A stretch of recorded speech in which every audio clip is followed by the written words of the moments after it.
Välkommen till den lättsamma podden Let Me Know om den amerikanska rockgruppen Kiss med Marco och Bernt. Nu kör vi!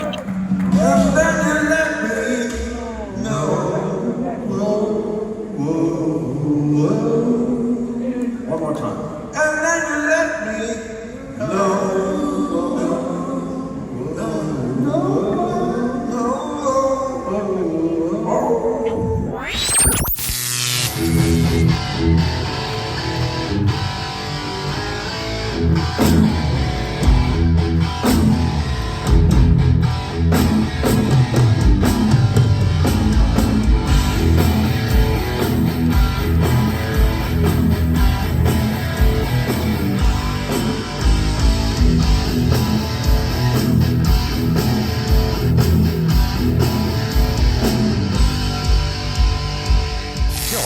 Välkomna till ytterligare ett avsnitt utav den lättsamma podden Let Me Know med självklart Marco Rovinen.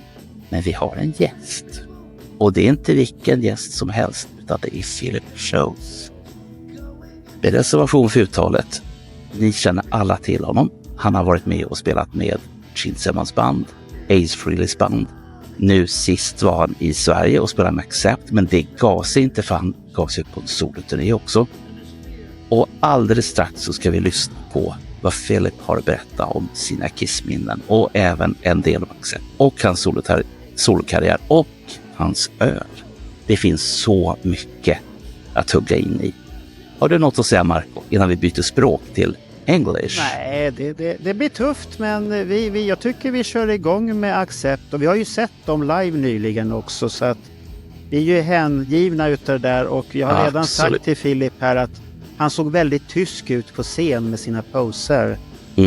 Och så har vi kommit fram till att han har ju tyska rötter. Så att, så är det. So welcome, Philip. Thank you for having me. And let's start from the beginning. When did you discover Kiss? It was my 10th grade year, so I was 15 or so. Yeah. And so it was that would have been right after Hot in the Shade. And actually they had just come through where I lived in North Alabama.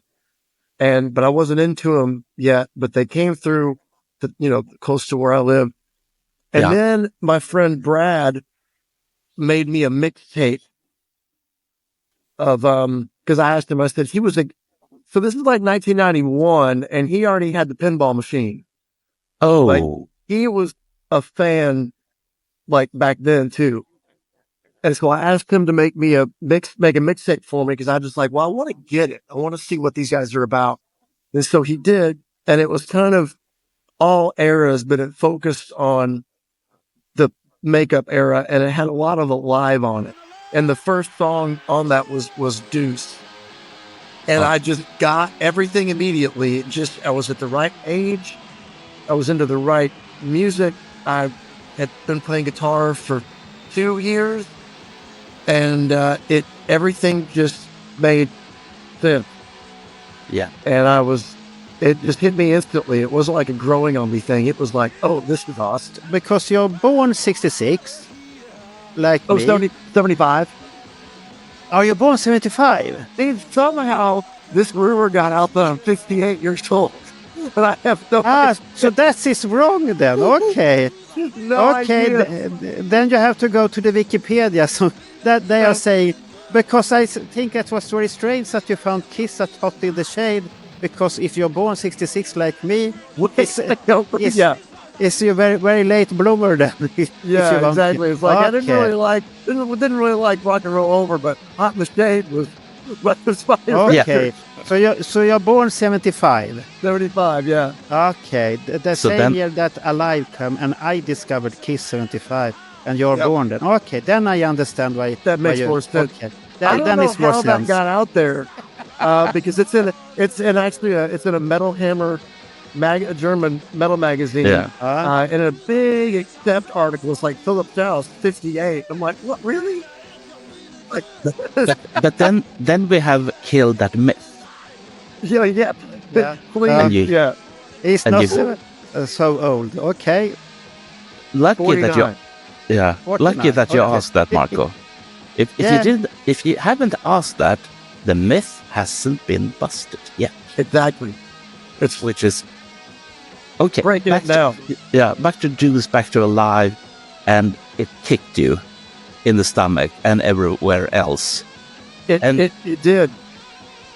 It was just such an impact, and the fact that I was a new guitar player and taking guitar lessons and learning these scales that I was getting frustrated because it didn't sound like Eddie Van Halen. Like, well, what am I even practicing? When I heard Ace's solos, it was a bell went off. I'm like, wait, that's what I'm learning.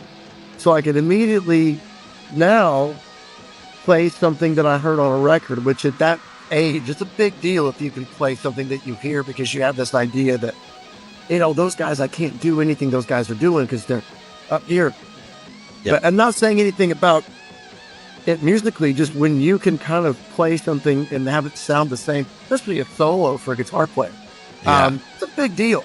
That's an important thing. And so that was in it too, the fact that I played. Which is great.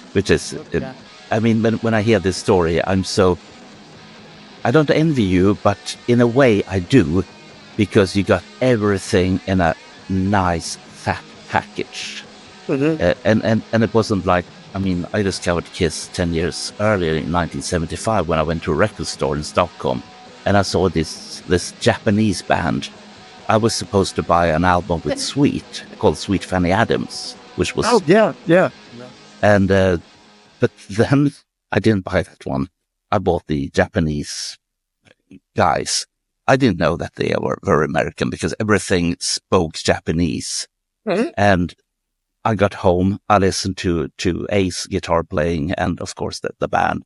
And I was so blown away. Yeah. And I'm one of those lucky ones that were able to see Kiss on a European tour in Stockholm in 1976. A legendary concert. Oh, at Gröna Lund. Yes. You heard about that one. Yeah. We played there with Gene. Here we go. Shout it out loud.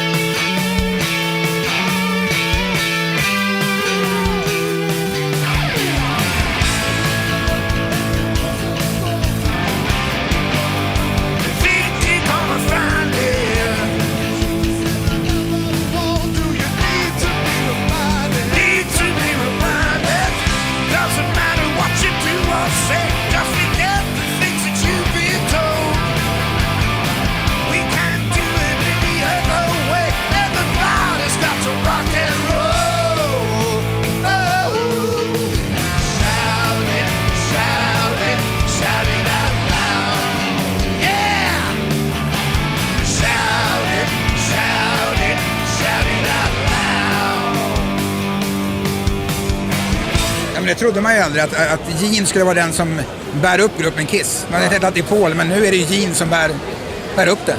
Eftersom man kan sjunga fortfarande och ja. Jag vet inte fan, du vet, folk retar sig som fan på Gene har jag förstått, men han är ju ascool ju.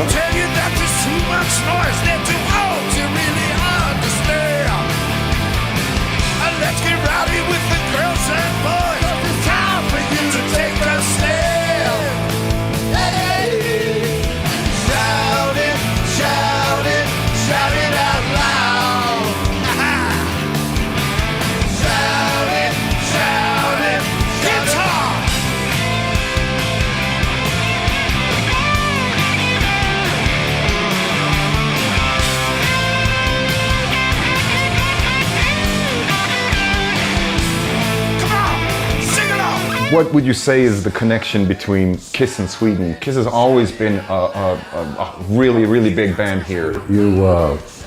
Let's start off with, you just have the best looking women on earth. Start there and then you can end there. There's so many Americans that moved here, and whenever you talk to them, they go, why did you come to Sweden? Jeez. What are you going to say?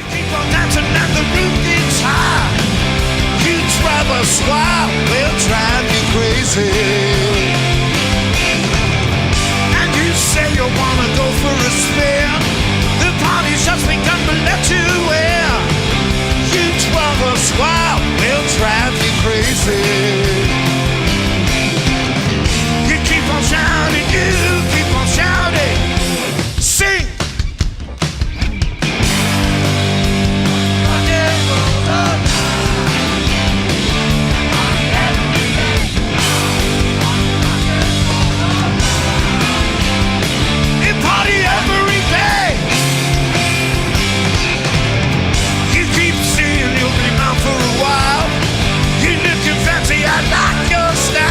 Had a chance to walk around the park, reminisce a little bit? Oh, sure, but we can't go many places because then the crowds come. So we went in a little here, a little there, and it still looks amazing. Looks like, you know, the first time we came here in 1804. You keep on shouting, you keep on shouting. Come on, sing it with me.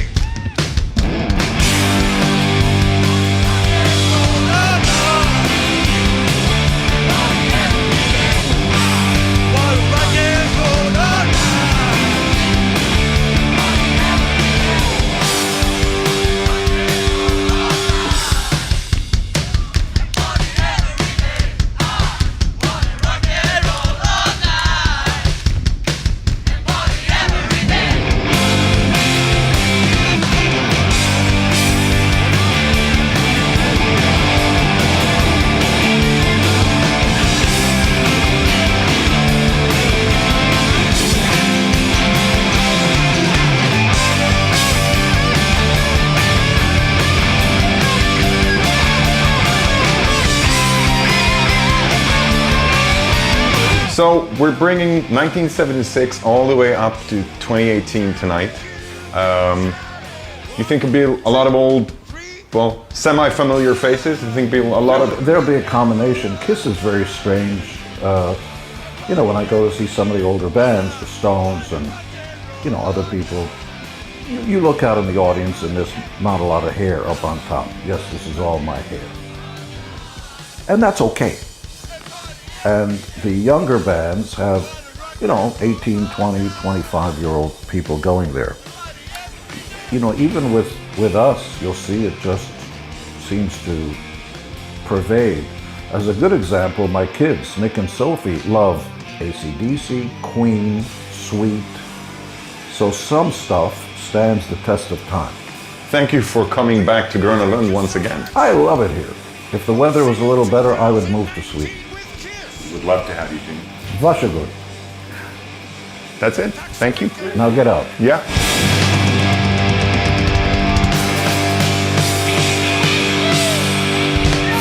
And that was his first time back there since they played. Yeah. And that was a really good gig. Really good. We still talk about that. Me and Ryan and Jeremy still talk about that. It's one of our favorite shows we've ever done in our lives. That was such a great day. You said you think Van Halen was very difficult to play, but when you found Ace, what is too simple, or what was it you liked? It was that he used the same scales that I was learning. Eddie Van Halen just completely came out of outer space with what he was doing. And it took me a while to get my head around that. But when you're just learning these kind of, you know, the pentatonic scales is what they're called.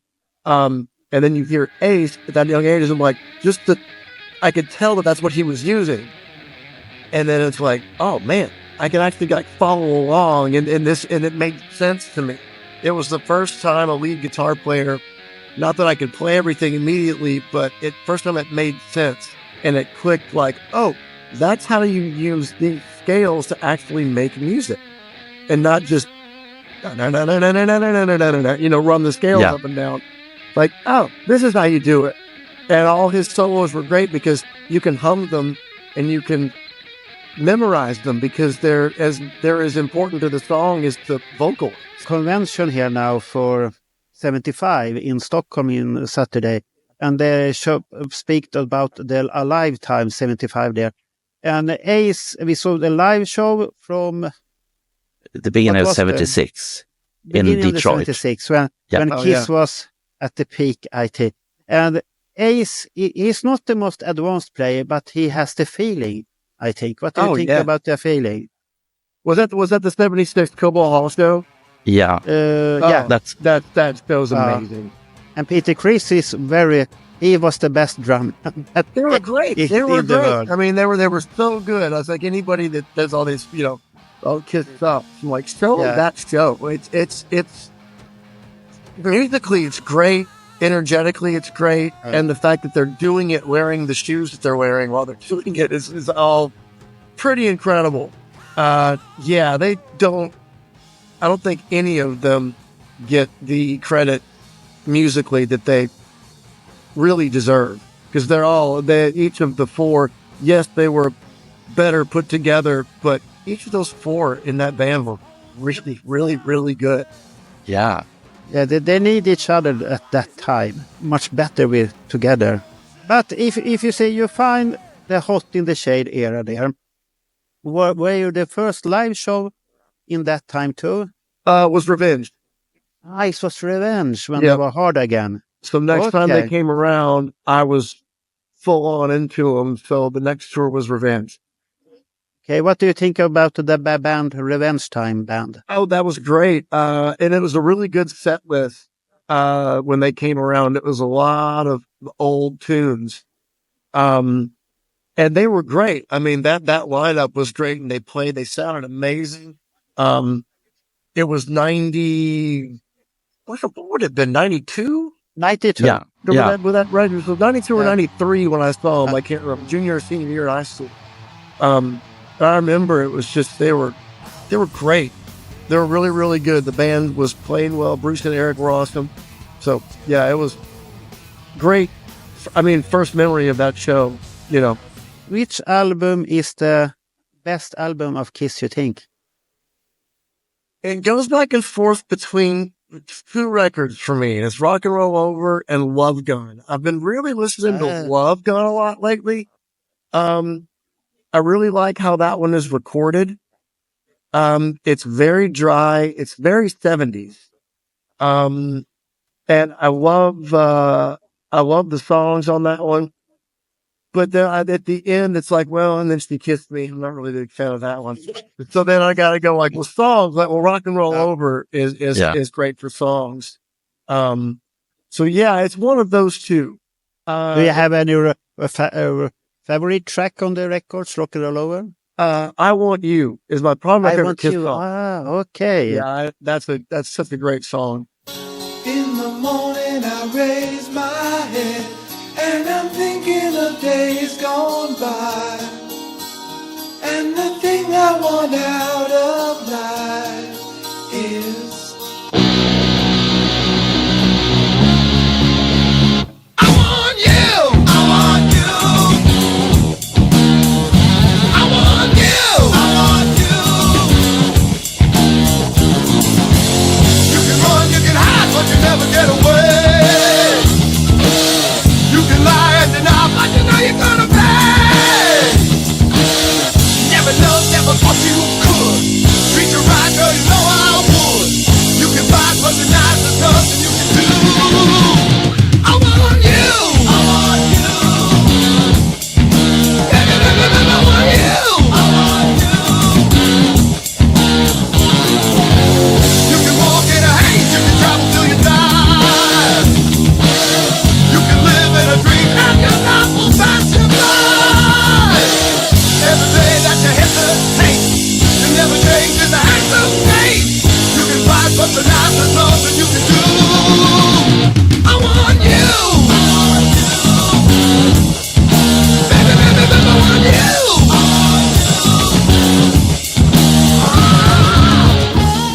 It's cool how different Ladies Room is from that one to Alive 2.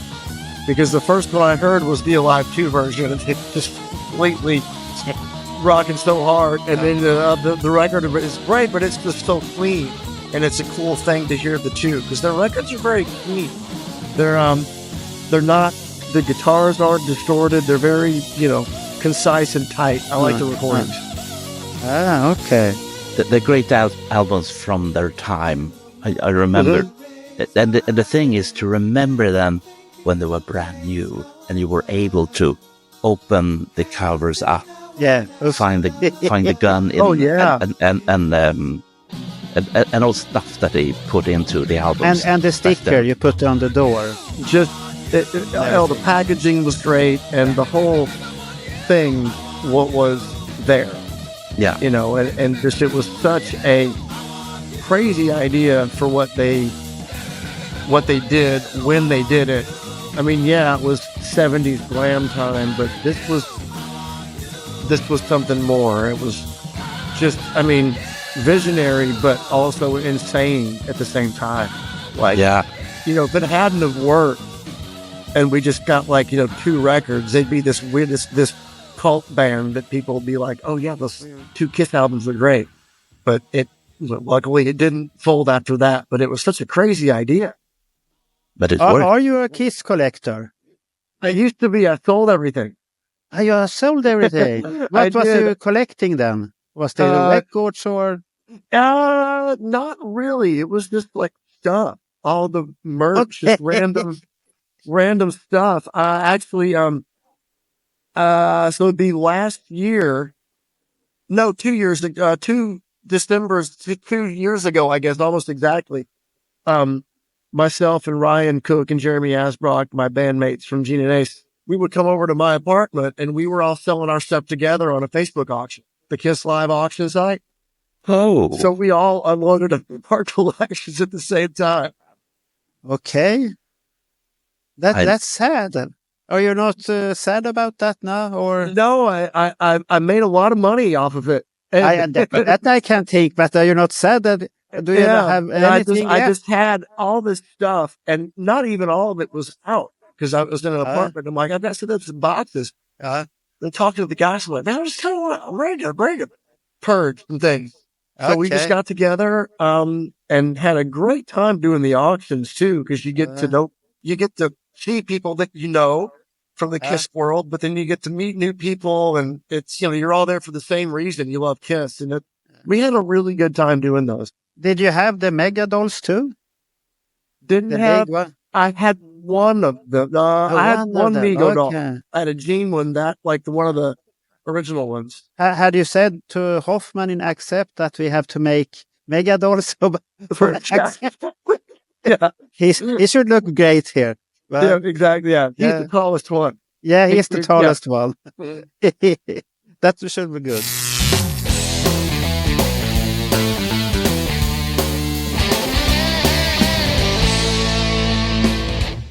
You left school, you learned to play the guitar, and what happened? I mean, I've noticed that you've been in lots of bands, both famous and non-famous, etc. And then, and not answer that now, but there is a little obscure thing called Car Jam that you have been part of. There are so many questions. Just start wherever you like here. What happened is a question I asked myself a lot. I asked myself, I look back and when you connect the dots on your life and you see where certain decisions led you somewhere, you think you're making a mistake, but you actually didn't make a mistake. So when I moved to Nashville, 20 years ago is when I really, I was always serious about it, but I didn't know how to do it. So when I moved to Nashville, I was still serious, and then I learned how to do it as well. I learned what it meant to have a music career, and I also learned about this blue collar kind of musician that just is a side man that plays guitar. I really didn't know that existed. I'm like, well, that's cool. I can learn songs fast, and so I got my first gig the year after I moved to Nashville, and it was with a country artist named David Lee Murphy. And it wasn't a lot of touring. It was a couple weekends a month. But then from there, I just kind of worked my way up by taking every single thing I was available to take. If I got asked to play, even if it didn't pay, at that time, I was taking it because you meet, you get in the whole bands, you get in their Rolodex. If you're good, if you're cool, if you're easy to work with, your name starts to get around, and I would play every chance I got in front of people because then you're playing in front of new people. And so I just did that and continued to do that the whole time really, and just took everything I could take. Country, it didn't matter what kind of music. That wasn't, and it still really doesn't. I've always been open-minded and taken any gig, and that's served me well. Yeah. You know? And because some, at least Swedes, believe that you're in Gene's and Ace band and you become a permanent member of Accept. And I mean, that's heavy stuff. Yeah. But now, it's crazy. yeah. And now you are busting another myth about you. That's the second myth. That I'm a youngster. Yeah. You to take 2019, you was in Accept. But last year, I remember there was another guitar player. Where were you then? Right, yeah. So in 23 and 24 beginning. Yeah. So last year, Accept took a while off to do the record, to do the Humanoid album. Yeah. And then so in the meantime, when they were off, I took a Nashville-based gig with Rodney Atkins, a country artist that I'd played with prior. I had a gig with him for a while. Driving through town, just my boy and me, a happy meal in his booster seat, knowing that he couldn't have the toy till his nuggets were gone. A green traffic light turned straight to red. I hit my brakes and mumbled under my breath. His fries went a-flying and his orange drink covered his lap. And in my 4-year-old said a 4-letter word. Started with S, and I was concerned. So I said, son, now where'd you learn to talk like that? He said, I've been watching you, Dad, ain't that cool? I'm your buckaroo, I wanna be like you. All my food, grow as tall as you are. We got cowboy boots and camo pants, yeah, we're just alike, ain't we, Dad? I wanna do everything you do. So I've been watching. It's perfect. Come on, boys.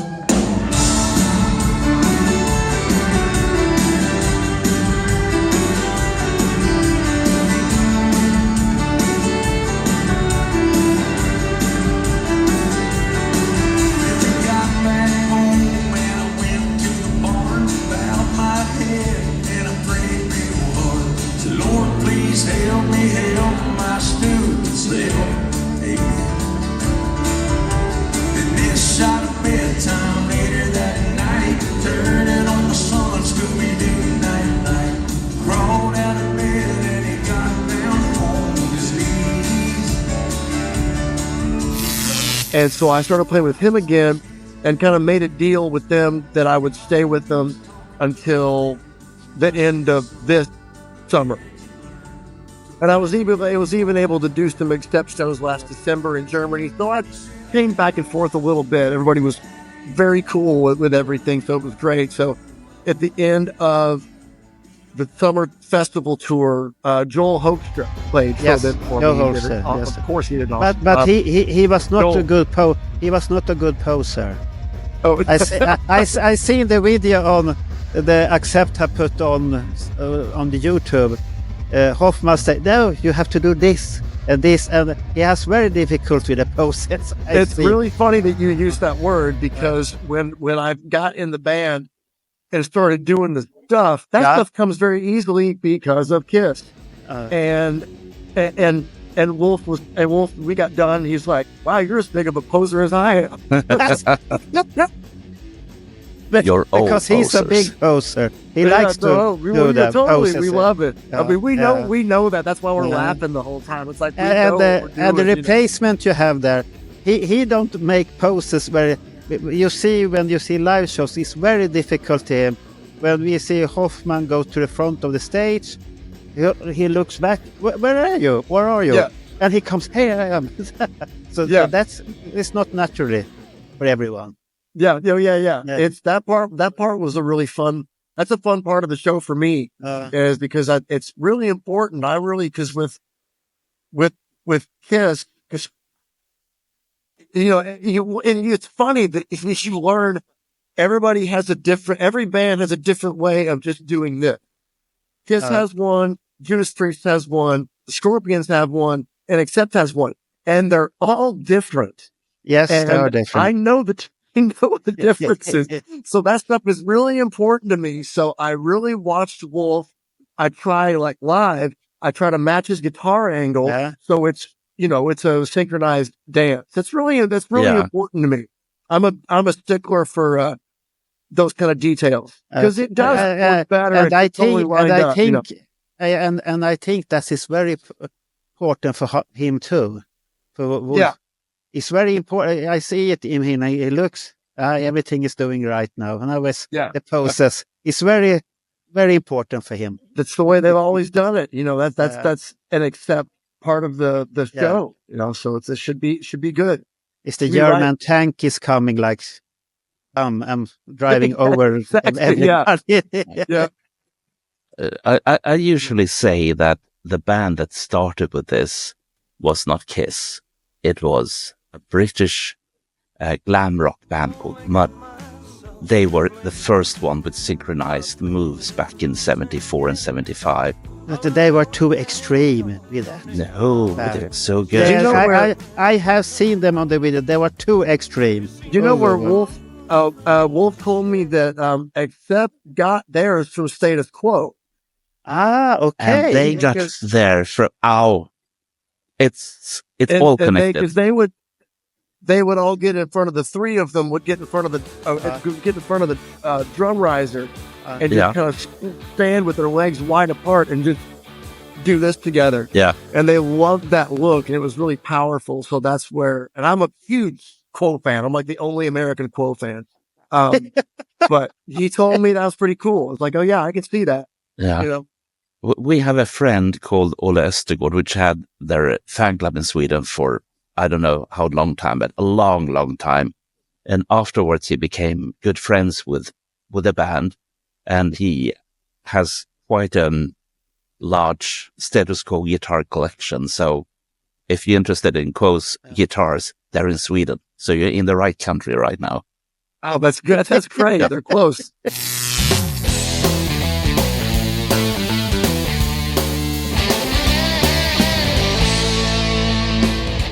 What songs have you done in Car Jam and played in? I was on this last tour. Jesper was with me, and I was asking him the same questions. Like, what songs did I play? I can't remember, but it was so cool. That's how I met Jesper, and by some weird. I mean, it was the sweetest who's who of the rock scene, really. And so through that record, I got kind of shoehorned into the Swedish rock scene. For some reason, I met all these great musicians and made all these great friends through that project. So yeah, I actually forgot. I played on Into the Fire.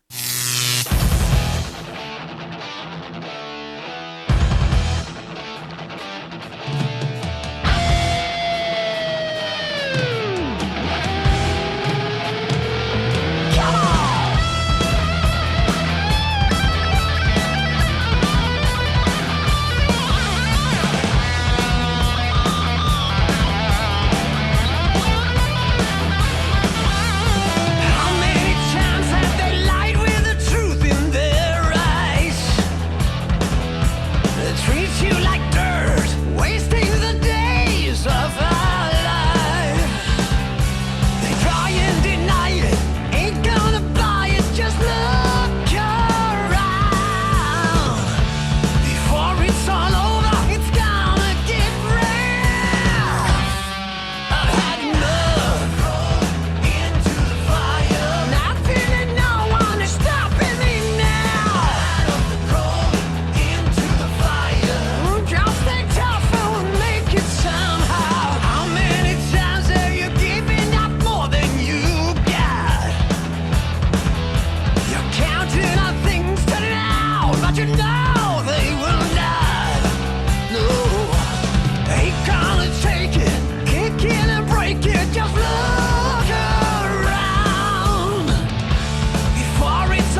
Eyes of Love. Okay. That's his. Yeah, it was one of the Eric Clapton. I think I may have played it on 2 or 3. But yeah, that was really successful, and Jesper and I are still friends and working together. But did you like the videos they have done, the design and everything, the package? Oh my God, the design was just fantastic. It's very Kiss. So much Kiss you can get. Everything about it was so well done and so perfect. Like just all the way it looked. They used the right fonts. I mean, they had the Casablanca label. They did that but they put they put the fox in the hat and the jacket. Every detail was done so well, and all the extra stuff. It was just, it was just such a good package for Kiss fans. Yeah, you had to be happy when you got that. The designer who did that did a very good job with everything. I think. Oh yeah, I work self with design, and that I said to Jesper, that is very good job. Yeah, because they really did a good job. You have to see 5 seconds. That is Kiss inspired and everything. You see that immediately. Very good. Well, and then the closer you look at everything, the more the more like, oh, they use that. Oh, there's that. It's just like full of Easter eggs, and it's so well very done. nice. Well, wasn't in the first edition of the album? Didn't they even put confetti into the album? As far as I can remember, I don't doubt it. I'm sure they did. Yeah. Yeah. I was just thrilled that they made a rock and roll overface of me. That was my favorite part about the whole thing. Was that he made those faces for everybody, and that was my favorite thing. Did you have a T-shirt with that on? No, but I made guitar picks with that. You have made guitar picks with it. Yeah. Okay. Yeah. Great. Because as from what I can remember, when the album came out, at least the Swedish people that were involved in this project, they were changing their picture on Facebook to these pictures instead. Did you do the same? They did. Everybody did. Yeah. I think it was the first thing I got when I got the file. My new profile picture was that. Yeah. Yeah. Okay, that's nice. Absolutely terrific.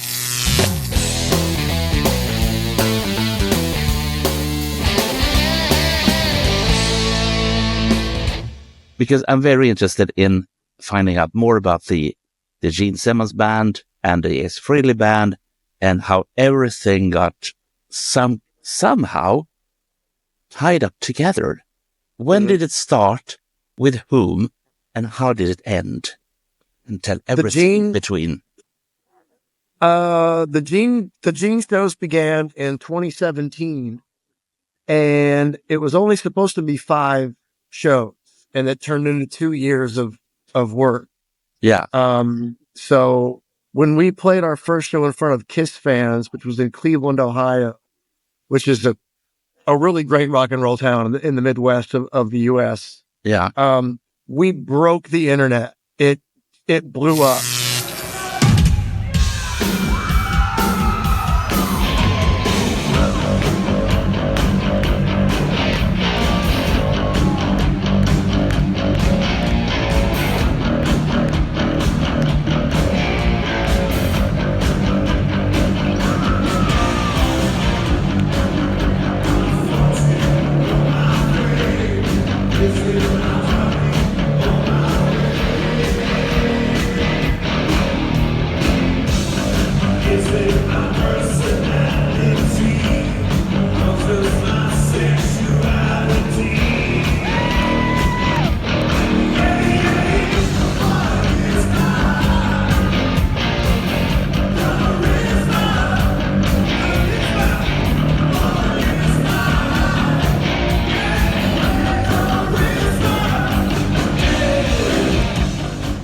We knew it was gonna be so good because we were playing all of these songs everybody wanted us to play. Charisma, Got Love for Sale, Radioactive. We're doing all these songs that people never heard Kiss play, and so the promoters went nuts and they just started wanting to book the band. It was amazing. Gene is the absolute greatest. I cannot say enough good things about that guy. Treated us so well. It was so much fun. We all traveled together. We had no crew. It was the 4 band guys and Gene. So we all traveled together. We rode on the shuttle bus from the hotel to the venue together. We ate catering together. We were with him a lot. And he was great. He was a fun hang. Yeah. We loved it. I mean, we love it. It was just so much fun. The songs that you played, did they change during the tour? Oh yeah. We never played the same set twice. Wow. It was at least one song different. And then so we started out with a batch of tunes, and then because Gene, those first deep cuts came from the band. So then after that, Gene got into it, and he was like, "Well, let's try Ladies in Waiting." Great. Let's try Getaway. Awesome. Let's try All the Way. Cool. And we just kept on rotating songs in and out. Ladies Room, Christine 16, just all these different songs.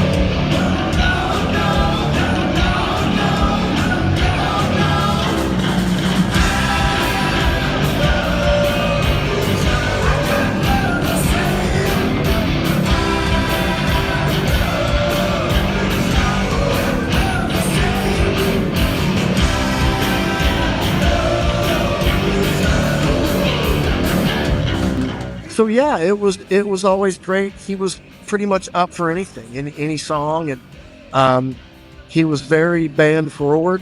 He was very get. He would, for solos, he'd physically get behind you, like and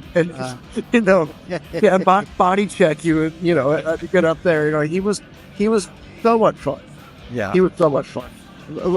Was he afraid to play some songs? Older songs. The only ones that he didn't go for were Larger Than Life, which were like, he's like, why not? Look, he's like, too slow. Like, no, it's not. People are dying for that one. That one and Love 'Em, Leave 'Em. I don't know why he wouldn't do that one. That was the two that we asked him that we really were on him about, and he wouldn't do it. He was afraid he has to do these silly poses. That's what. He was afraid of that. Yep. But that's the only two, I think. Everything else that we threw at him, he'd like, yep, give me the lyrics, and I'll do it. That's what he would forget the words to, anything except like the, big kisses they play. So Jeremy had the best handwriting of the band. So he wrote on poster board, he would write out like the beginning couple words of each line, each verse. And that was enough for Gene to like, oh yeah, it's like this. Okay. And then you came to Sweden. Yes. And Gröna Lund. What happened there? I mean, for the exception that it was some kind of record of attendance to that show, and that everybody 5 years, 6 years, 7 years, 6.5 years later, still many years. Talking about that. Yeah. Everybody talking about the Swedes are still talking about that as the most awesome thing they've seen. I mean, not to speak about the people that went to see Kiss on the same stage back in 1976, but that's another story. But from what I can hear, it wasn't only great for us, it was great for you too. The band's still talking about that show. That's when me and Ryan and Jeremy talk about that all the time. Well, we just have such a great memory of that day. It was beautiful weather. And we kept on like making Kiss Meets the Phantom of the Park references because of all the roller coasters and the rides. So Okay. That was fun. It was just one of those things. It was just so much fun. We played really well. At that point, the band was on fire. And yeah, just had a really, really great, fun day. Everything was just great about it. But that chick is from Sweden, and she is so European.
And at the same time, he was delivering his vaults. Yeah, that was the day right. before. I was there. Yep. There. That was the what part of the vault promotion thing. That's right. Yeah. Do you have a vault, or did you have a Yeah, vault? he gave us one. He gave us Yes. each one. Yeah. Have you still it, or are you sold it too? No, but I still got mine. I you still got mine. Yep. Okay, that's good. You That's can't good say to hear. anything else I do. on that. A drummer up to the stage, and was that Gene or That was all Gene. that's all All Gene? for audience participation, the kid drummers, the people coming up to sing. That was all him. He wanted to make it not a Kiss show. He really Okay. wanted to make it different, and he wanted the audience to feel part of it and bring them up. And we did that every show. Okay, but have you told him not to bring up so much people every time? We tried. Because the last time he was here now, that was too much of people up on the stage Dalhalla. every time, and everybody talked about the Gröna Lund. That was so great. Was not so great in Dalhalla and Liseberg. It sounded good, but this was not great because No. this was children up on the stage, and this was drummers, guitar players, and everything. It was not so good. This time. with the kids that would play, they would be vetted. Like they would somebody would get a hold of some School of Rock or something, and they'd send a kid that could really play. And so those were fun when you get a guitar player up there that like was playing the Ace solo to Parasite like note for note, like an 11-year-old or something. It was really fun. But we have some really good kids. Some of the guitar players and drummers were good, but then we have that was not really like that good. But now you're that talking was about disappointing. But now you're talking about Dalhalla and Gothenburg. Dalhalla and Liseberg, the last one this year. Yeah. That was sad.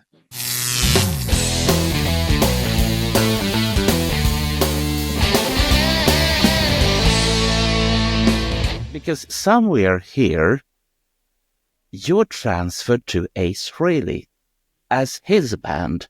How did that happen? I mean, there was an Simmons band? overlap. There was an overlap in Australia because we were already booked to go down there with Gene, and then Ace got added to the bill. So there's going to be Ace and Gene together these 4 shows in Australia. Yeah. And at the time, we weren't Ace's band at the time. In lieu of flying his band over and paying for flights, lodging, and all that stuff, Ace, we had already played with Ace at a show with Gene where he sat in with us. It was in Minnesota.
And he did like 4 or 5 songs.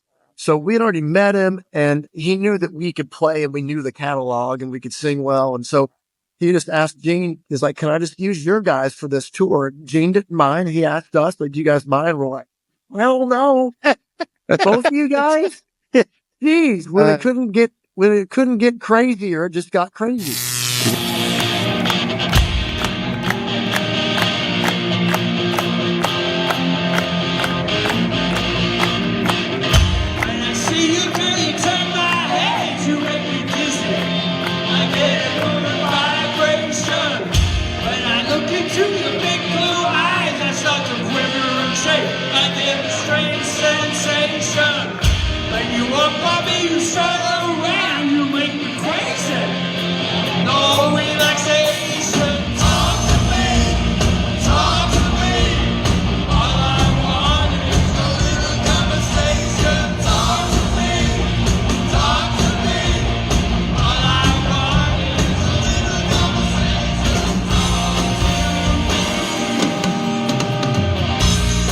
So that's how that happened.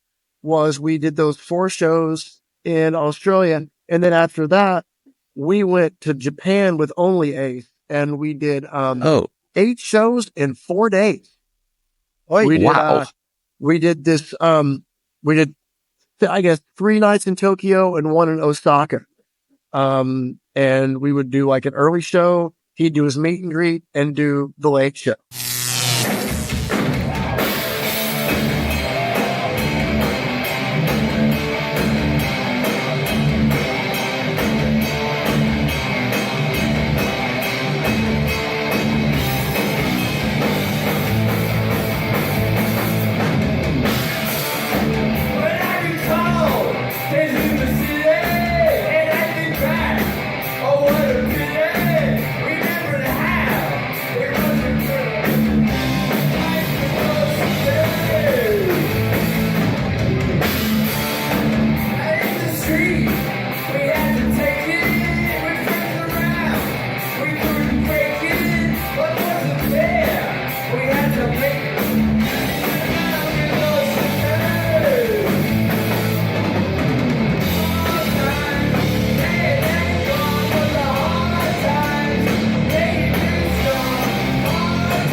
We did that with him. And then from then, I think he asked us to do the cruise because he was on the Kiss cruise that year. Yeah.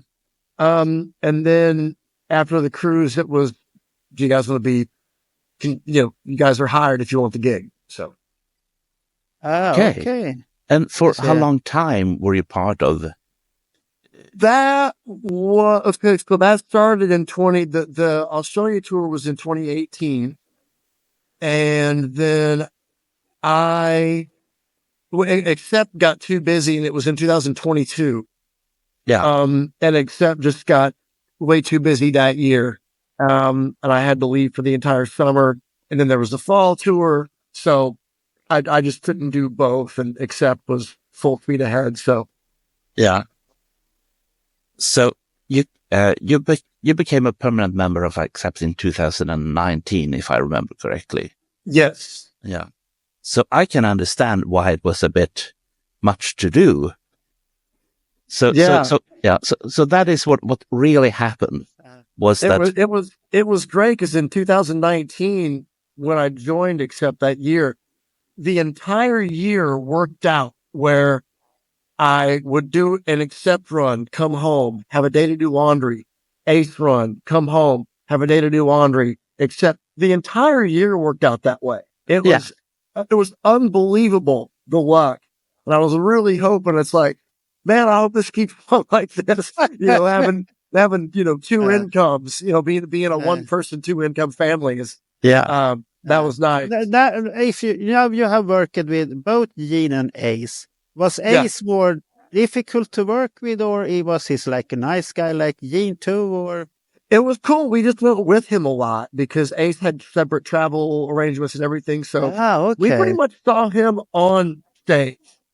Like we'd kind of have our instruments on and, he'd come over and we'd chat. They're, we're getting ready to go on. So we just didn't spend as much time with him as we did, Gene. That old girlfriend then, it's not the hot one he got later, was the blonde one he got that time? Yes, she was with him when we joined. Ah, okay. Yeah. And he found later that hotter one, younger one, if you say that. But he had left the bus too.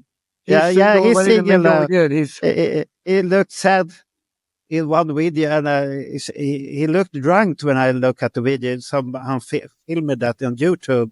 I think I start drinking again, but I think he was very sad about that. I think he did, but I mean, I can tell you, he's sober. He's just ace. Yeah. He's just, he's always like that. But yeah, he's been sober for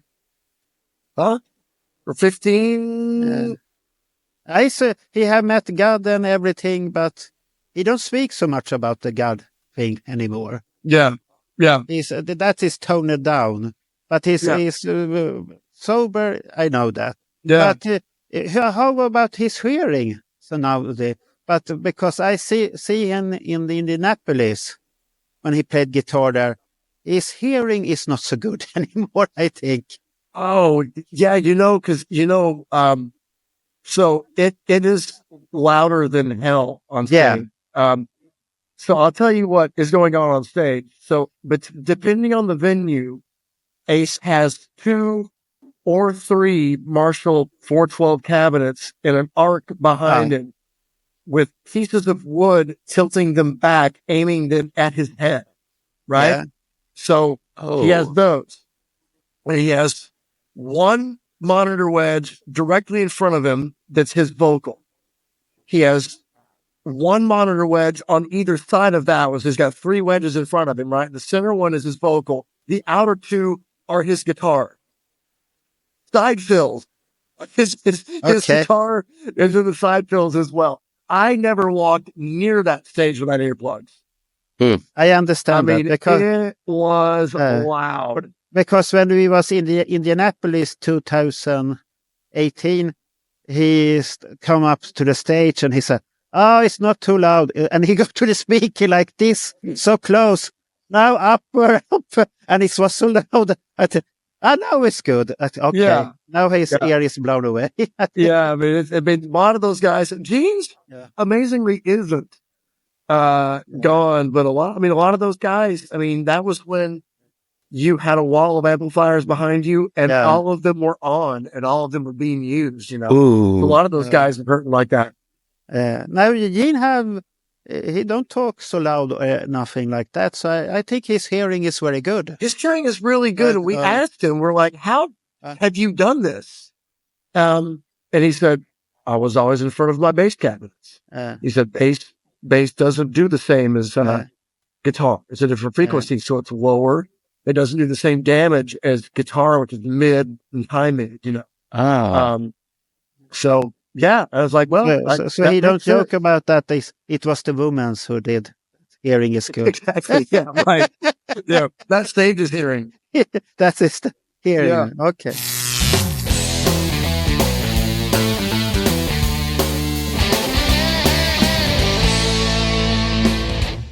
You began in Accept, as we already found out in 2019. Tried to both be part of Ace Frehley's band and Accept at the same time, which worked for a while. And then we came to COVID. What happened during these years for you as a musician? I was really looking forward to doing another, 2-income year. Yeah. Accept had an album to release like in February. Yeah. Or maybe not. Maybe it was like, I think it was going to come out early in 2020. No, wait, sorry. We recorded it in 2020. I get my years all mixed up, but in 2020, we had like a tour in the winter already planned. Like we had a lot of stuff planned. And then I was going to try to, do both of them, and just everything went away. My last thing I did before COVID was actually I toured with Lucifer, the Swedish band. Uh-huh. Yeah. I played bass with them. They did a southeastern United States tour for 2 weeks, and I played with them. That was in January. That was the last thing I did for COVID.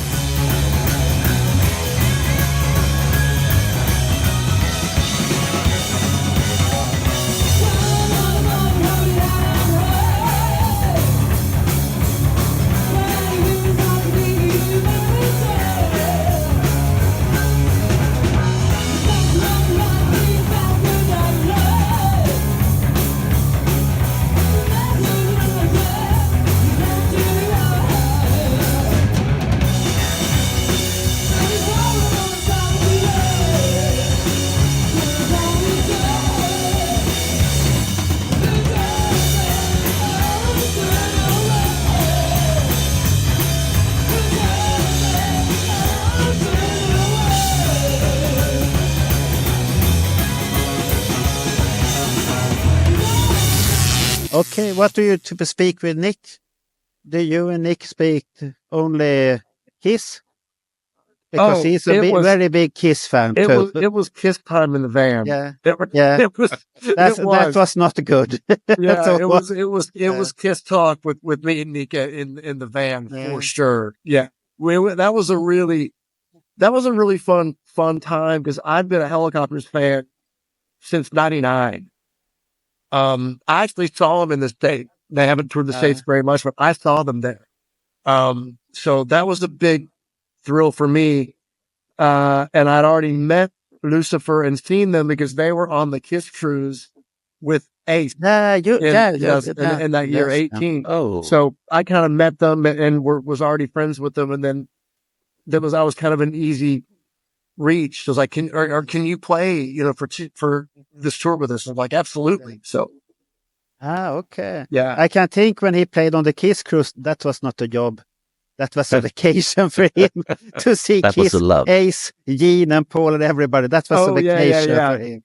Yeah, it was. Those were fun. Yeah, those cruises were a really good time. But yeah, they were. And Lucifer did a great version of "Take Me Away" from Paul's solo record.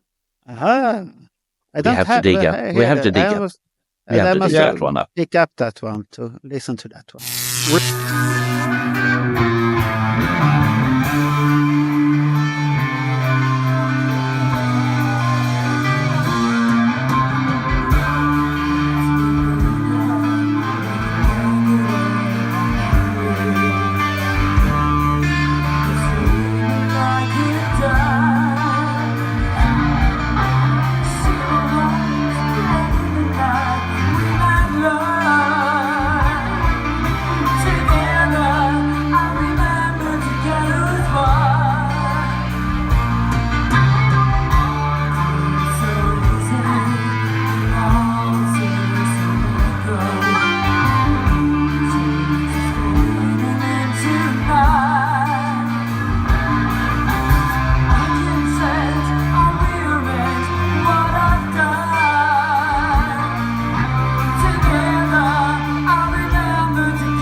Really good. Yeah, Marco, by the way, was this the same year as the girls that became the Gems were part of the Kiss cruise? They were part of, was it Thunder Mother? No, I don't think the Thunder Mother. No, they were on, it was the year before, I think, because I was on with them. I know them too. I know Filippa. Yeah. Too. Yeah. Because we interviewed half of that band because the band split up. So we Yeah. interviewed the gems part, which we thought were really interesting. And of course, big Kiss fans. Yeah. So we did a pod with them, and we spoke Kiss for 2 hours, of course. Yes. What else? This is a Kiss pod, so It's easy to do. yeah. Yeah, it's easy. And but then COVID went away, and what's next? Accept? No, the first thing, 2020, we recorded the Accept record. Yeah. Then my first post-COVID shows were in the fall of 21, and it was when Ace opened for Alice Cooper. Ah, okay. And we Ooh. did, so it was like a full-on, like 5-week, 6-week tour. Yeah. And we were getting tested daily.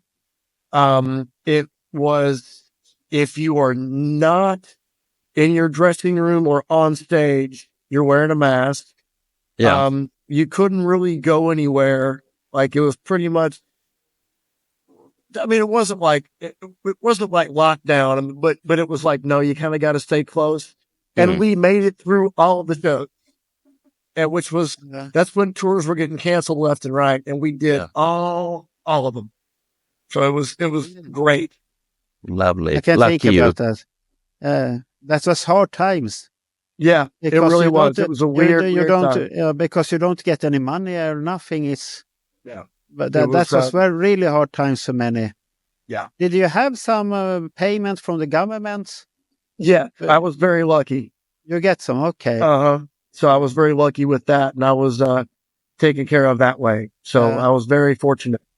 Okay, but because in Sweden they have that too. No, it was good. I was really, really blessed to get that for sure. After that, did you do any more A shows? Yeah. I did I must have done some in early 22, because Accept had a big festival season that year. Yeah. Cause that was the first summer festivals were back. So we hit all of them. So I was gone for 3 months. Yeah. And so I had to get a fill-in, and the fill-in for me was Zach Throne from Drewston. Oh, He also plays with Corey Taylor from Slipknot and Corey's solo band. okay. Zach is amazing.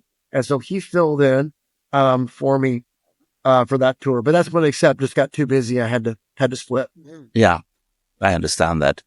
And now we are in 2022, early 2023, if I can understand it correctly. Mhm.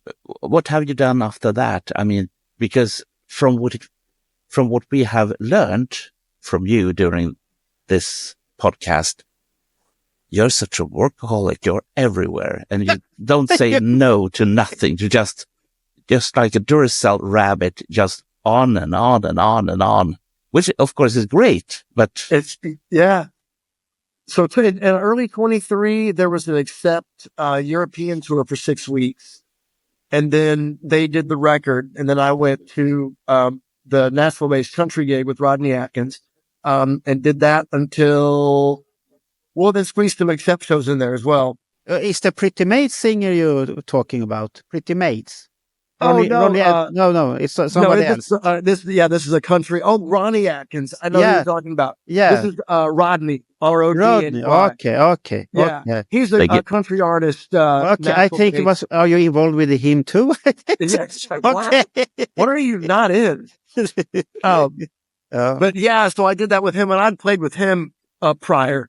So did that until like August of this year, and then Accept left for tour in late August, and I pretty much have been gone since then. yeah. Okay. The U.S. tour, we did a U.S. tour with KK's Priest, and then had a 5-day break, which I kind of just did laundry, and then repacked, and then came over here. Now the Accept tour ended in Stockholm last Saturday, but then I had a week of solo shows that I did, and then that ended Saturday. So I'm just staying in Stockholm until this coming Friday, then going back home. Okay. Yeah. So you're in Stockholm now and visiting. What do you like Stockholm then? It's kind of my second home. See what I did there? Okay. Sorry. Oh, I don't know. I've got so many friends here. and I'm kind of getting to know I know my way around. I'm good with the trains. So I don't know. I just feel really at home here, and I've got lots of people I can meet up with, lots of musician friends. And now I've got a non-alcoholic beer that's brewed. Yeah. brewed, And the name is for the beer? is rock and roll. Nej, röll. Rock and roll. Rock and roll. It's It's brewed in Värmdö, just outside of Stockholm. Okay. What kind of beer is that? Is a lager or IPA We're calling it an India Pale Lager. It's a very India- light, easy to drink beer, but okay. it has a little bit of hops on it, so it isn't just like a Okay. straight lager. It's got some hop bite, but not too much. Where it's gonna sell this beer? We're working on that. We're trying to push it out right now. That was the tour last week with Jesper Lindgren and I. Was like a beer promo tour. We brought the beer with us, or the club had already pre-ordered the beer and had it there. So we're getting really, really good response. The show I did was it was acoustic, kind of a storytelling show. I did, would do a Kiss tune, tell some Kiss stories, do a Gene tune, do some Gene, kind of like that through my career. Yeah. I even did an Accept tune acoustic. It's gonna break the chain. You can't stop them. They're coming to get you, and then they get your balls to the wall, man. Balls to the wall. Get your balls to the wall, man. Balls to the wall. Balls to the wall. But I know it's around. Don't have any doubts about that fact. I'll see you again tonight. And if I can't, I'll cry. If you won't see me without it, and I'll see you tonight. That one I have seen. Ronnie Lundell. I finally got to meet him for the first time. We'd been emailing for like 6 years or something, and I'd written pieces for Destroyer and everything. I know finally got that. to meet the guy in person. Because I am the guy who make this Destroyer. Do the layout and design. I'm the one. Yes. And as you already have discovered, Sweden is pretty small when it comes to people in the same area. Yes. I must ask you about the beer, because I remember the Car Jam beer, which of course had alcohol in it. But is it similar to the Car Jam? Do you know that? Jesper was involved in that. Yeah. And Jesper was also involved in Dragon's Riff beer, so he worked with Dragon on that lot. Yeah. And then so Jesper and I began. I kind of always wanted to do this. Yeah. And so Jesper and I just kept talking, and we got Robert Anderson involved, and who's a huge craft beer influencer here. And I hate using that word, but I don't know what else to call him, influencer. Yeah. But what he does is he runs these craft beer festivals all throughout the country.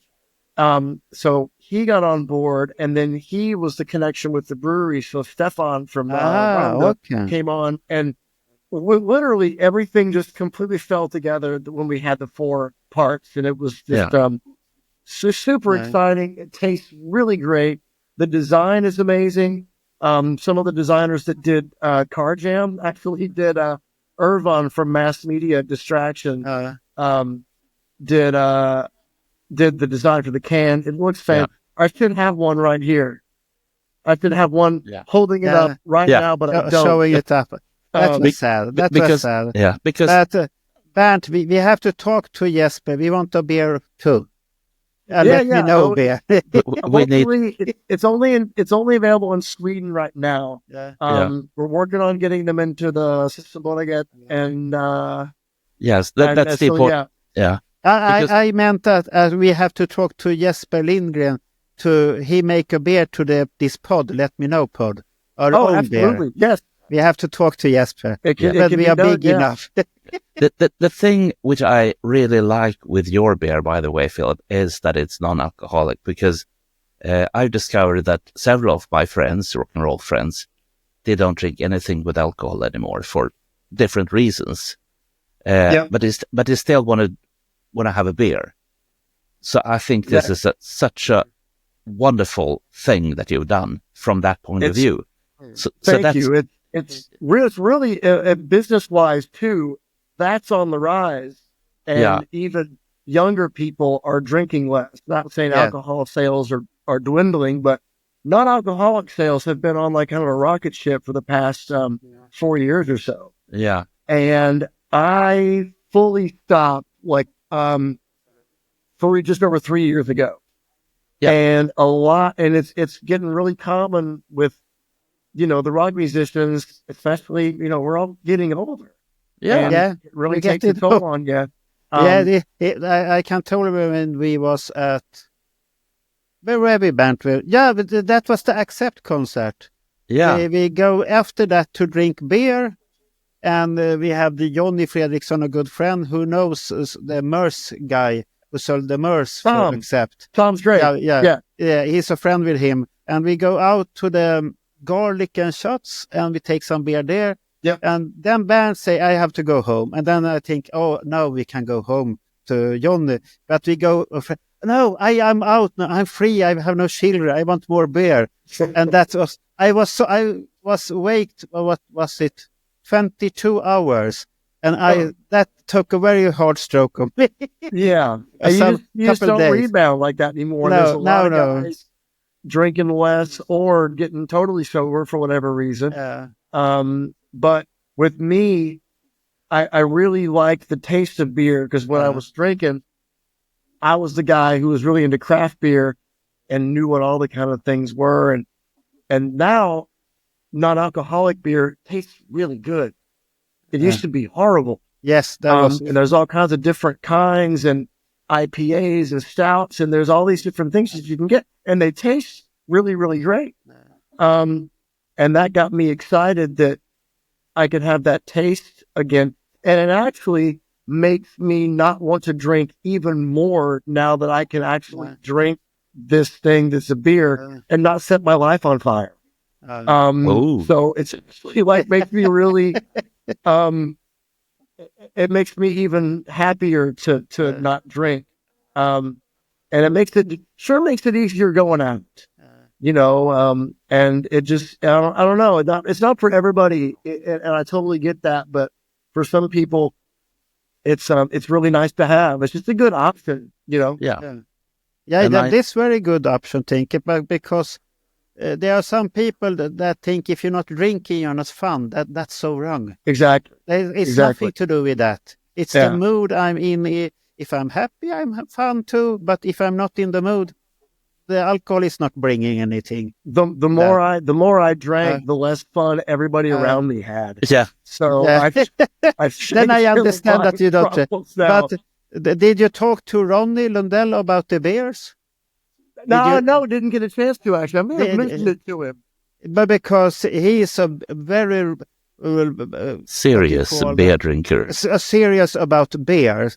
But he don't drink so much beer, but he know everything about beer. He's the app in the phone, the Tap app to print every beer, and that. Mail him, and you can join him in the app.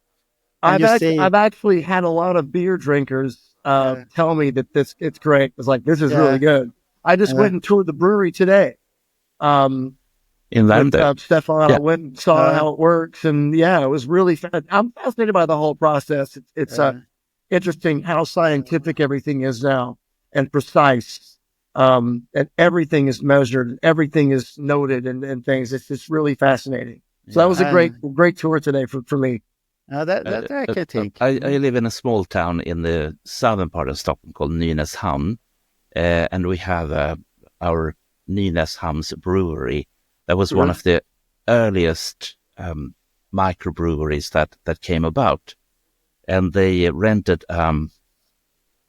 you call it tvättstuga. Laundry. Yeah, a commercial laundry company that didn't do that well. So they bought it and they redid it into a microbrewery instead.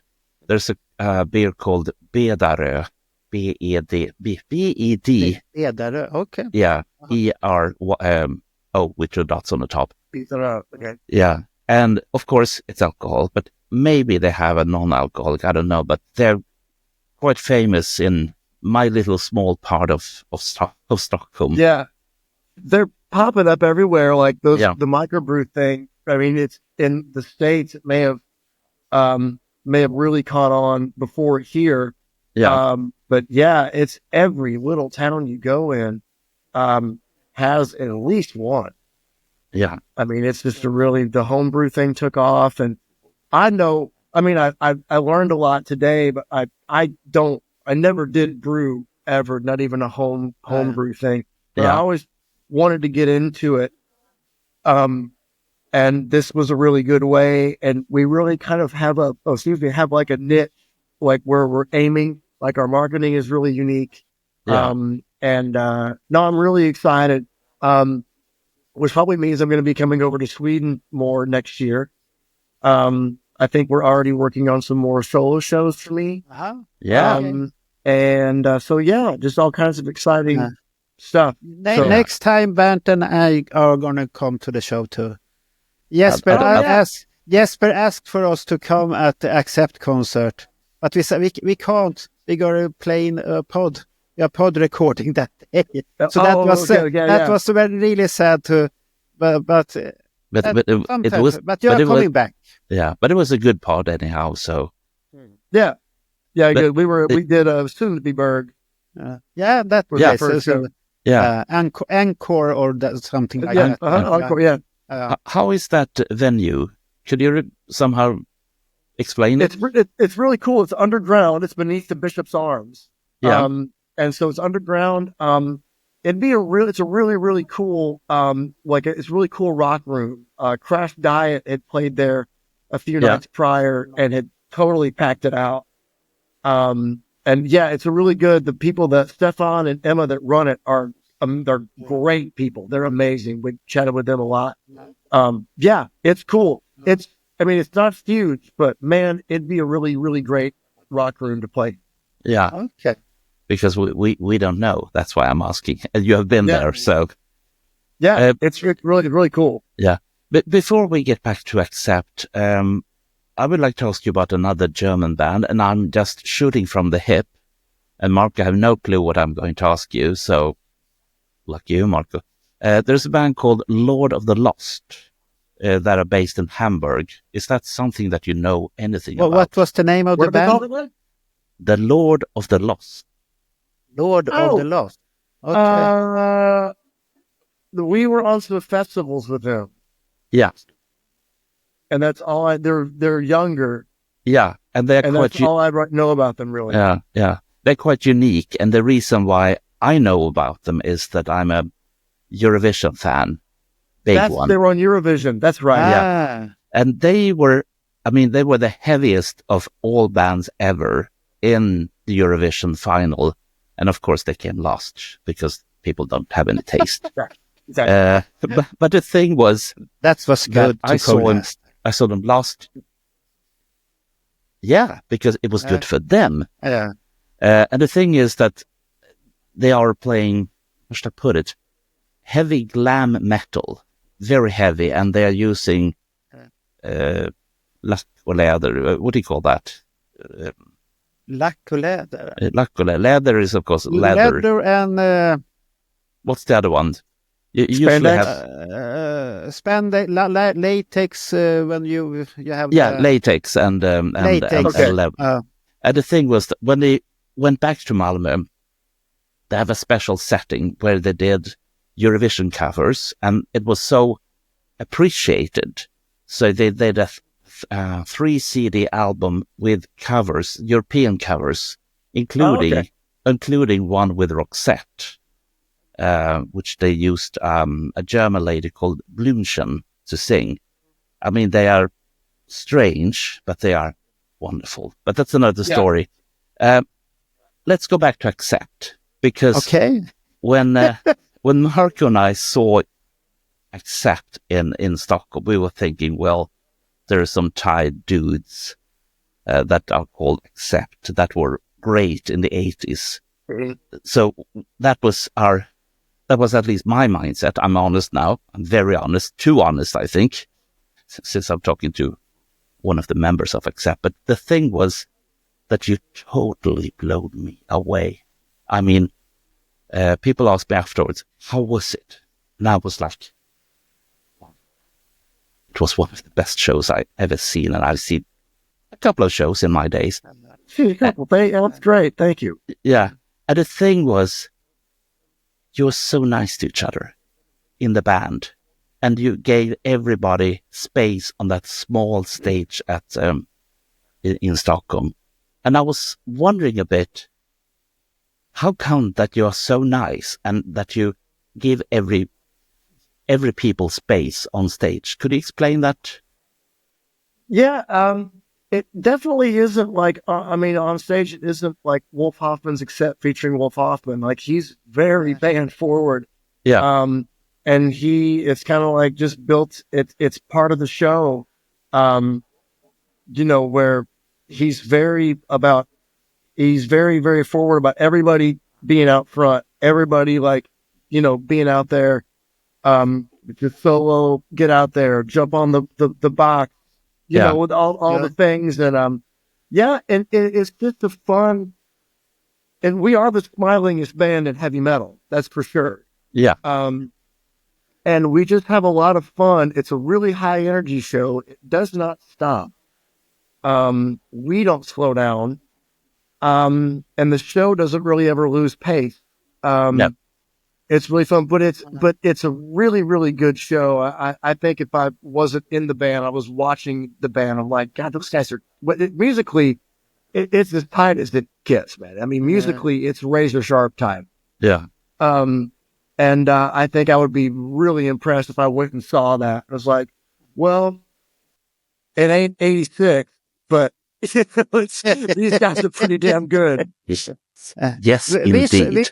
Which song is the most fun to play on the Accept songs? I still really get a kick out of playing the classics. Like whenever we do Fast as the Shark, yeah, it always gets me when we start it, and we play the hi-dee, hi-ho.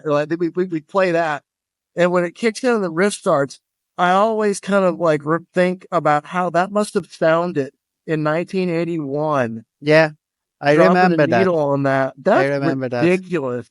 Because I was in the record store and the owner wanted to play that record for me. This is a new great record, very hard. Okay, and he that was back in the days. And I don't have heard nothing with Accept before that. He put it in, and then they come, hey, that one. Yeah. Okay, what? And then it's come the scream. The scream, and then the drums. And then I said, that I want. That is good. So it's just ridiculous. It's that's so good. Like earth shattering. Like that thing. It just was like, okay, there's thrash metal. There it is. Yeah. And I love doing that because I like thinking about music like when it came out, like what was going on else musically. So that's a lot of fun. There's so many fun tunes to play. Reckless and Wild. But it was nice when you throw away up the shark. But somebody kill it immediately. That was such a bummer because we for those of you who don't know, we've lately been marching throwing out an inflatable shark. In first Fast the Shark. And most shows, it gets tossed around everything and it makes it the mosh pit. But this one, he throws it in the crowd and the guy that catches it. Yeah, he took it down. And I saw you, what happened? Like, just toss it, and he's like, nope.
way. It's mine. Yeah. This like the Kiss balloons, you know. When they're flying. I got one of those. I always toss them away, but somebody always taking down. And the last time when we were Dalhalla, the last Kiss show, there stand Johnny beside me, my friend, and he tried to collect them, hit them away, and he was so angry. What are you doing? I want a balloon. For what? I grabbed one. I was one of those guys. Yeah, okay. Yeah. He said he wanted them for the children, but I don't know that. Yeah. Oh, yes, really. I don't know that he's real.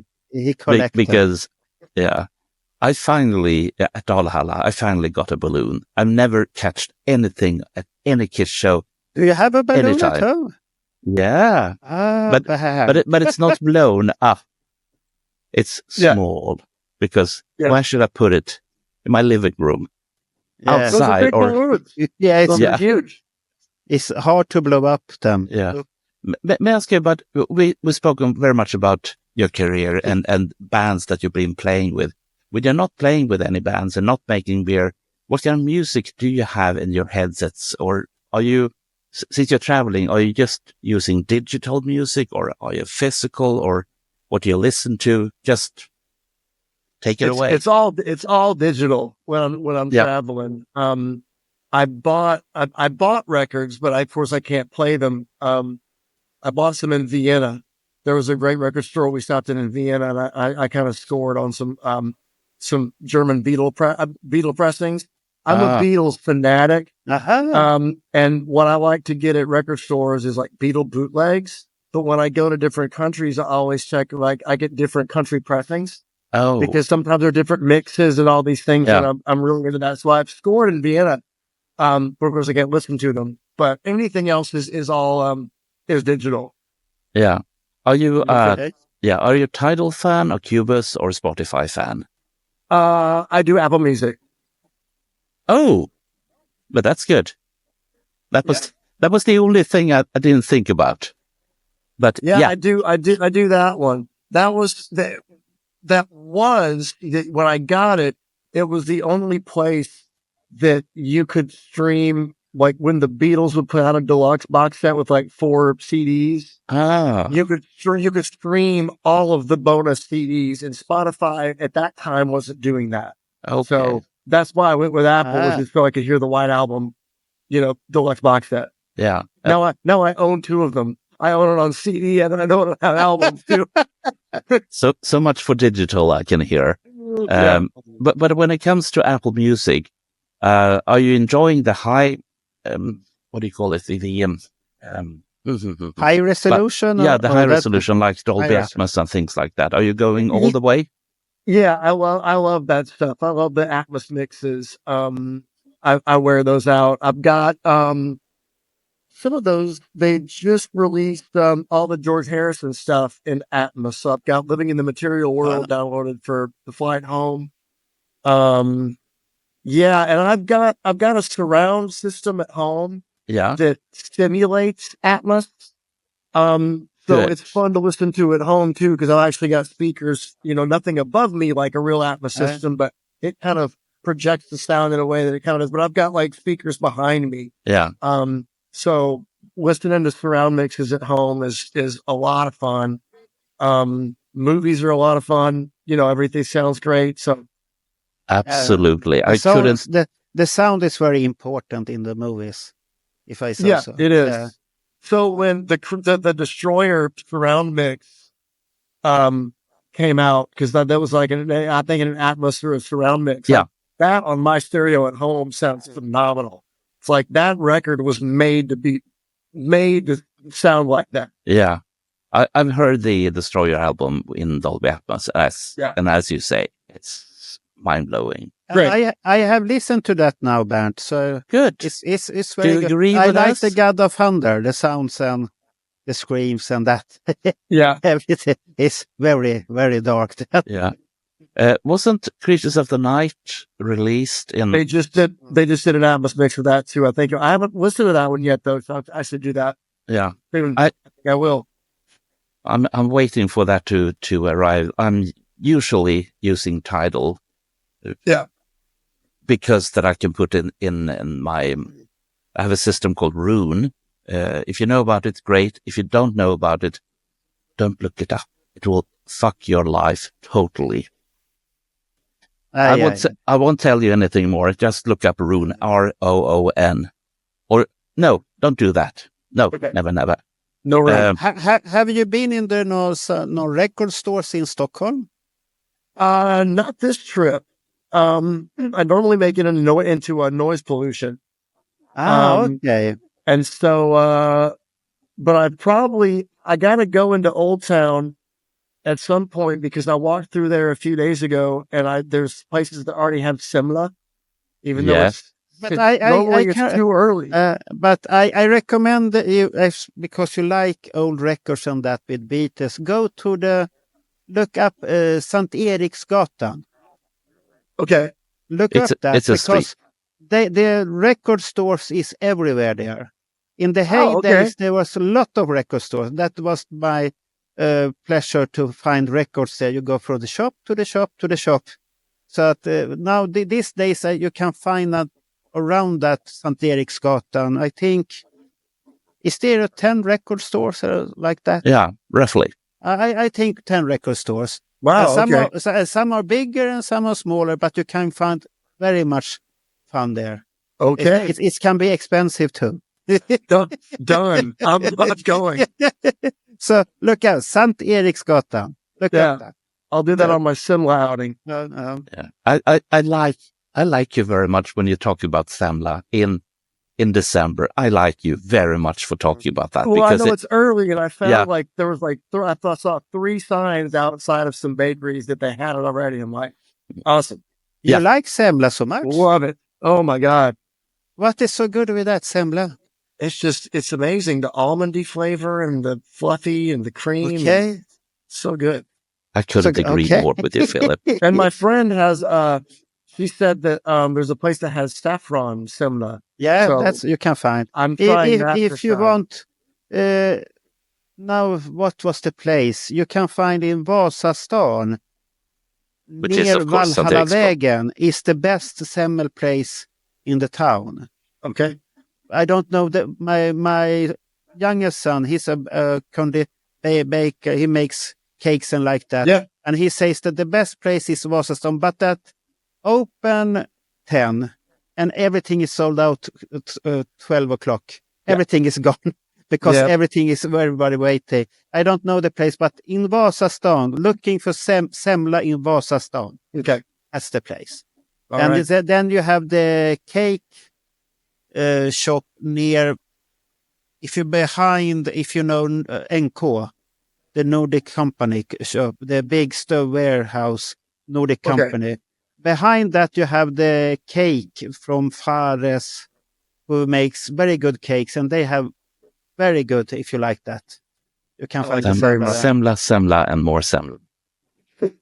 So that is high-end Semla. Okay. Oh, can be Go dangerous. for it. So far we have crushed a couple of myths, and then we have discovered your inner. But I have a note here. He liked to do business, he liked yoga, and he liked riding my bike. Yeah. I found that. What bike are you driving? It is a motorcycle. It's a twin. Okay. And so, in my place downtown, I live downtown Nashville, Tennessee, and I'm very lucky that when you walk out of my building, I can get on the bike path and I can ride. I can go I can go to another part of town. I can ride along the river if I like. I do that like any day I can. I'm going to say this. It's going to be weird to you because people ride bikes here regardless of weather. Yeah. They don't do that in the States, especially in Nashville. I might try to be the odd man out and go for a bike ride in the winter. I'm kind of inspired by being here. So have you watched any racing there? IndyCar race in Nashville? They have that now. Yeah, you know what they had one of the street races. Yeah, street races there. And I love Nashville because the Swede Marcus Ericsson, he take a win there. And even before they get to green, that's Marcus Ericsson going over the top of Sebastian Bourdais. We're going to pit this lap and change the wing. Try to feel the car out a little bit here. All right, Marcus, we're going to stop and go for avoidable contact there. We're still on the lead lap here. Getting set to try it again. We've got a full-fledged parking lot down here in turn 11. Way to be heads up there. Good job, buddy. Oh, man. My engine died there. For a second, I pump started. Just be patient. Stuff's going to keep happening. I'll keep moving forward. Full course caution pit stop's going to be high drama down there. We're going to stay out here, Marcus. Now here comes a race off pit road. Hustle, hustle, hustle, hustle. Don't let those guys by. Go, go, go, go, go, go. Oh, I see. The safety team was stacked up. That's why the pace car was going so slow. So at that point, Ericsson is ahead. You're the leader. We still have about 10 laps of fuel, so we're going to go as hard as we can here when we go green again. Yeah, that's perfect. Yeah, I'm going to give my everything. I'm going to open the gap. Clean restart that time. Ericsson jumps out to a nice little gap. Go, go, go, go, go, go. And Ericsson wins that race off pit road. Good job, boys. Just need to be aware of our fuel here. We need to save, save, save. We're going to need this tank to make 31 laps. Scott Dixon locks the brakes. Colton Hurt is now in second. He has clear sights now on the leader, Marcus Ericsson. Hurt is now P2. He's on the pressure tires. We're going to race our race here. I need an exact number to get home. 3.49 is what you need. Marcus, new number, 3.6. Just a little more for us, Marcus. 365. Why does the number keep going up? We'll talk about it later. Yellow, yellow, yellow, full course yellow. That was Herta behind you. You're the quickest car on the racetrack, obviously.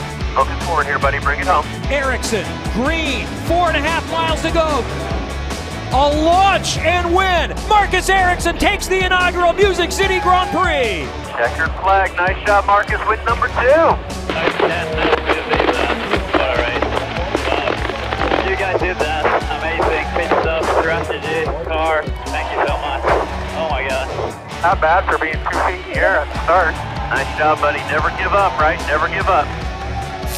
Oh, okay. Yeah, I think I was out of town. I think I was on a gig where that happened, but they began setting that up. I mean, like, and they go very fast on that. Like a long time in advance. Yeah, and they go very fast on the narrow streets. They're very it's fast. really incredible that to watch them do that. So yeah, I was out. That was pretty cool. Yeah. If you can watch them sometime when they are there, so watch them. You're going to be very scary when they come because they're noisy and they go very fast in the narrow the streets there. Oof, it's very nice. Ush, it's very nice. Yeah, I liked it because I'm a Formula 1 fan too, and I like IndyCar too, so I follow them both. Cool. That is very important for me. So I like when it's going fast. Yeah. Marco, did you have more secret things on your list? I don't. The only fun I found is he like yoga, and I think is the Ella who told you to yoga. I got into that. I'm way out of practice. I got into that not long after I moved to Nashville. I was never really into it before that, and then I got into it. I've done it off and on. I'm in a very big off section right now. Mm-hmm. I need to get back into it. It really does wonders for your just all over health. It's great. And plus I'm getting the hip stuff, the sciatica and those kind of things are, happen to you, but I hope I'm not falling apart quite yet. What would they say in Swedish? Tilltalande skröplighet. Try to translate that, Marco. That was the only thing I found on the internet, and at your board 66. And I'm 58 years old. Yeah, exactly now. Exactly. Not anymore. Not anymore. Yeah. 75 it was. I must try this question, and I'm sticking my head or neck out. Since you live in Nashville, there's another guy living in Nashville that has been connected with the KISS community. A certain Vinnie Vincent. Mm-hmm. Is that somebody that you know anything about? I met him once. Gene came to do a vault experience in Nashville. Yeah. And he had Ryan, Jeremy, and myself do an acoustic thing at the vault, Yeah. at the vault thing. And he also had Vinny come. And so they did a thing together and like just talked. And I don't think they played anything. But then when Gene went to sign the vaults, Vinny stayed and played. And then as we were doing one of our songs, he was leaving and we kind of stopped between songs and he's like, hey guys, you're sounding great. Like, hey, thanks, Vinny. Yeah. That was kind of it. Okay. Okay. Well, very brief meeting. Yeah. I'm curious because I met him a couple of times back in 1983. I went to see some shows in Europe for Kiss, and I went to see the final show for the 1983 concert tour.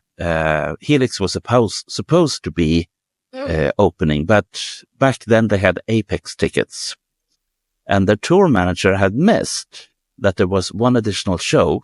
It was Stockholm, Helsinki, and Uleå, or Uleåborg in Finland. So very, very quick, they had to find a local act called Riff Raff. And I was booked with an interview with Vinny for half an hour in Uleå. And Uleå, well, it's cold. Uleåborg. Yeah, that's a real cold or in place. Finnish, Oulu. Oulu. Yeah. Finnish. So back then, I fancied him very, very much. I'm one person that enjoys him very much indeed. And I know that he has problems with lots of people. Why don't you say the obvious? You're a fanboy of Vinnie Vincent. That is everybody in Sweden know that band. Yeah. Tell that to Philip too. I'm a fanboy.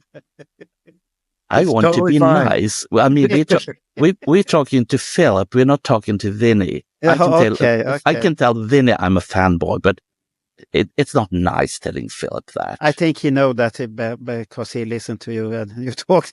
He know that you're a fan. Okay. Okay. Philip, have we missed something important about you? I don't think so. Yeah. We covered And everything. you're coming back next year to play more? Yeah. I think we're working with Martin Carlson at Concerts Alive, and we have already talked about we're already kind of looking at schedules and seeing if I can come back next year and do some more of the shows. So yeah, because Ronnie said to me that you were really good. Oh, that's great. And I mean, we missed something. And we need to find out. That's sad.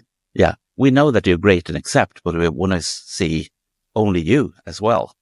Hey, I see what you did there. Only you. Nice pun, Elder. Yeah. Okay. But no, it was really, really fun. This is the first thing that I'd ever really done with my name on it. Yeah. I'd never done something like this before. It was Jesper's idea. It wasn't even my idea. Yeah. But it really, really went well. Everybody seemed really happy with it. So, yeah, I don't need any more reasons to come back here. So it's like, great. Sure. Yeah. That's good. Welcome. Yeah. You're welcome back. By the way, when you say only you, I must ask you this. Escape from the Island. What's your take on that? I love Escape from the Island. Weren't you the one that wanted Gene to have that in his show? Were you the one?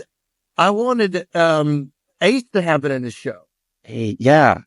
Because he wrote that, and it was like, man, if we do that song, you can have a vocal break. We can put it in the middle of the show. The fans will go crazy. Yeah, we're going to go crazy. That's true. You can take a break because he always liked us to sing a song because he takes a vocal break.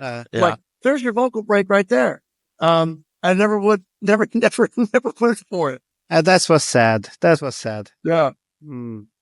We say, I don't know if he are going to come to Europe because he have no passport. It's a big problem.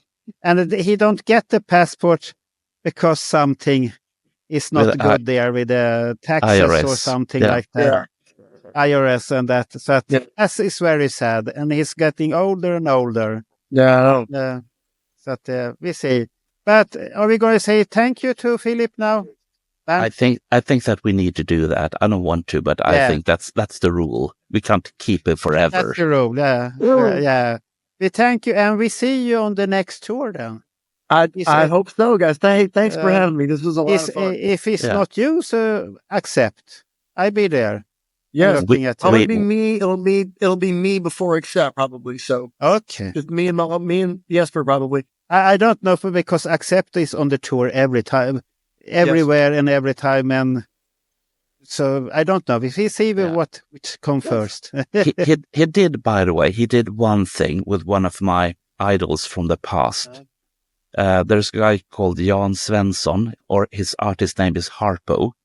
Just like that's it. Yeah. And he did some shows, not in Stockholm, which I blame Jesper for quite a lot. But Harpo is one of my old idols from my youth. I don't know how old Harpo is. He must be 110 or something like that. But he's still got his voice, and he still can sing his hits, and he still makes new albums, including a single with Jesper and his band. So that's... Is it called Sunglasses or something like that? Yeah, I think so. I think it was Sunglasses they sing. Yeah. I think that. But that's another story. That's another story for another podcast. But thank you very much, Philip. Thank you, Philip, for great talking. Guys, thank you. Talked about the Kiss moments and everything there. Thank you for having me. That was a lot of fun, fellas. Thank you. And next time we see you is on the stage, and we're standing in front of you and looking. Yes, hopefully so. Thank you. Tack så mycket. Hej då. Tack så, hej. Hej då.